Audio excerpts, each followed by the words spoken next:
Hey everyone, and welcome to The Explainer. I am absolutely thrilled you're tuning in because, well, we have an incredibly dynamic breakdown lined up for you today. Over the next few minutes, we're going to dissect the absolutely crucial geopolitical, technological, and policy shifts that define July 2026.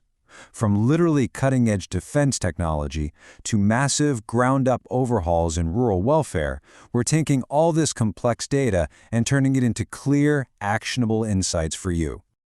But first, I want you to think about something. How exactly do you make a massive, multi-ton warship just disappear from enemy radar? It sounds like straight-up science fiction, right? But it's actually a very real engineering challenge, and the fascinating physics behind naval stealth is exactly where our data takes us today. Keep that question in the back of your mind as we dive in. All right, here is our roadmap for today. We'll start with the science of naval stealth, then look at global alliances and geopolitics. Third, we'll cover restructuring India's rural welfare, followed by AI, tech, and the law. Then we'll hit economy and infrastructure shifts and wrap up with heritage, environment, and health. Let's get right to it. Section 1. The Science of Naval Stealth, specifically the NOR-50 Unicorn Mast.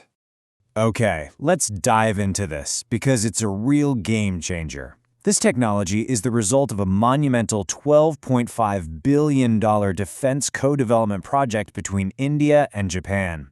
Historically, if you look at conventional warships, they featured these scattered antennas sticking out everywhere. And the problem is, every single one of those metallic protrusions catches enemy radar waves and bounces them right back, making the ship highly visible. The Unicorn Mast, which stands for Unified Complex Radio Antenna, changes that entire paradigm. It's a single, sleek structure, completely enclosed in a composite radome. By drastically altering the ship's physical shape, it fundamentally reduces its radar return. So, let's break down exactly how this engineering magic actually increases stealth, step by step. First, engineers consolidate all those scattered communication systems, your UHF, VHF, and TACON data links, into one neat central unit. Second, they enclose the whole thing in a weather and shock-resistant fiber-reinforced plastic, or FRP, radome. And honestly, this specific material and shape is the magic key here. Which brings us to step 3. Because of that sleek enclosure, it substantially reduces the ship's radar cross-section.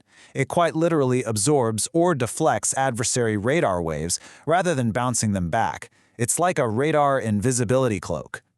And finally, step 4. And this is probably the most brilliant part. It masks the unique electromagnetic fingerprint of the vessel. So even if an adversary knows a ship is out there somewhere, they cannot use electromagnetic fingerprinting to identify exactly which specific Indian Navy vessel it is. It effectively hides the ship's identity even in heavily contested waters. Section 2.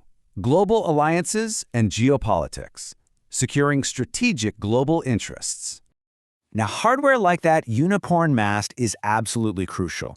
But true national security also requires strong diplomatic alliances. Let's quickly look at 4 major international developments from July. First up, the new India-Israel Bilateral Investment Agreement officially went into force. This is a pretty big departure from India's standard model because it now protects portfolio investments and actually shortens the local legal remedy exhaustion period from 5 years down to just 3. Second, over in the U.S., they marked their 250th anniversary, where President Donald Trump called for the passage of the Save America Act, which would require proof of citizenship for voting.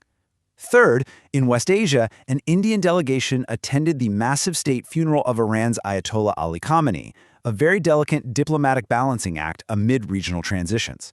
And finally, India welcomed Keiko Fujimori's presidential victory in Peru. That relationship is vital for securing our trade in critical minerals from the Andes. All of these points show India aggressively securing its strategic interests across vastly different political landscapes. So, what does all this global maneuvering actually mean for us at home? Well, look at this number, 65%. That is the sheer volume of India's liquefied natural gas that transits straight through the Strait of Hormuz.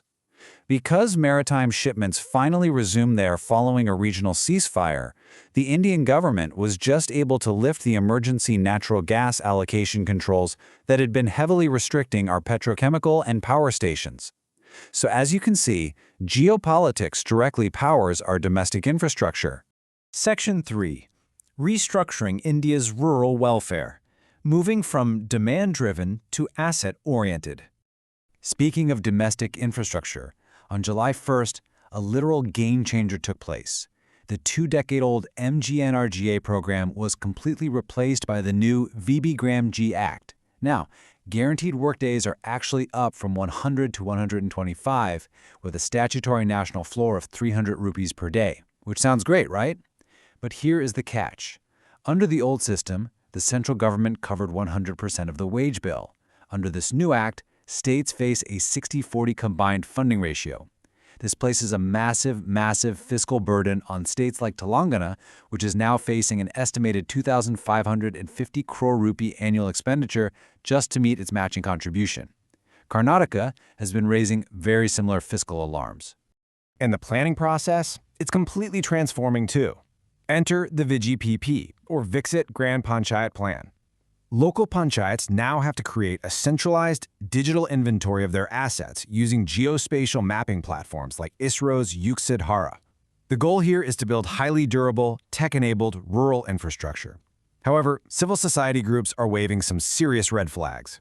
They argue that this heavily centralized, tech-first approach could actually strip away the administrative autonomy of local village panchayats and potentially exclude workers who aren't online. Section 4. AI, Tech, and the Law. The judiciary's zero-tolerance policy. Navigating the tension between cutting-edge technology and human governance is, well, it's getting complicated. Listen to this quote: "Invisible, insidious, and catastrophic by the time anyone notices." That is a direct quote from the Supreme Court of India. And no, they weren't talking about a chemical spill. They were comparing AI-hallucinated legal citations to the Bhopal gas tragedy. In a really landmark case, the Supreme Court had to completely set aside an insolvency order from the NCLT. Why? Because the tribunal actually relied on fake AI-generated legal precedents. 3 of the cited cases simply did not exist. No way, right?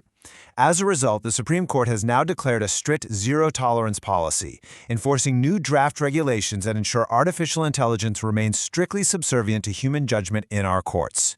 Section 5. Economy and infrastructure shifts. The banking liquidity squeeze.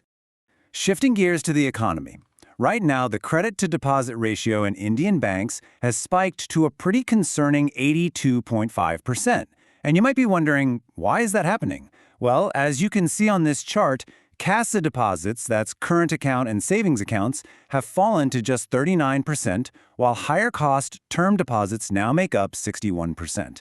Basically, everyday retail investors have become way more financially literate. Instead of just leaving their cash sitting in cheap 3% savings accounts, they are using digital apps to quickly move their money into mutual funds and higher-yielding certificates of deposit. And as a result, banks are having to rely on expensive wholesale funding to cover their massive credit growth, which is severely squeezing their net interest margins. Section 6. Heritage, Environment, and Health. Biosecurity and Cultural Legacies.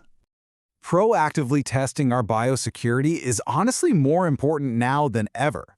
Under the National One Health mission, the government recently conducted PIY 2026. This was an intense 5-day national mock drill simulating an H1N1 flu outbreak in livestock, specifically to see if it would spill over into human populations. They were actively testing rapid containment protocols, quarantine enforcement, and diagnostic testing at high-security BSL-3 labs. And with recent real-world scares, like the Nipah virus outbreak in West Bengal, seamless coordination between human and animal health sectors is absolutely critical for our survival. On the environmental front, we actually saw some really great news this month. Speedy Seabuckthorn, which is this incredible high-altitude shrub that binds soil and provides local income, officially earned a GI tag as Ladakh Gold.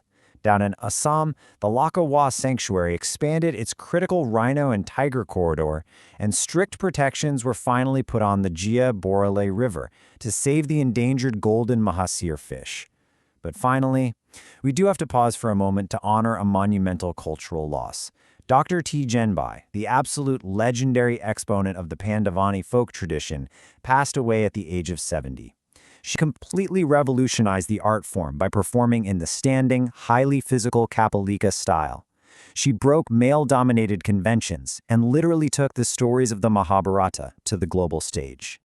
Well, we have covered some incredible ground today. We started with the sheer physics of the unicorn mast bending radar waves, zoomed all the way out to global treaties, tracked the digital mapping of our rural villages, and witnessed the Supreme Court fighting off AI hallucinations. So I want to leave you with this final thought. From mastering naval stealth to regulating artificial intelligence, which of these massive transitions do you believe will have the biggest impact on the decade ahead? Thank you so much for joining me on this explainer, and as always, keep questioning the data.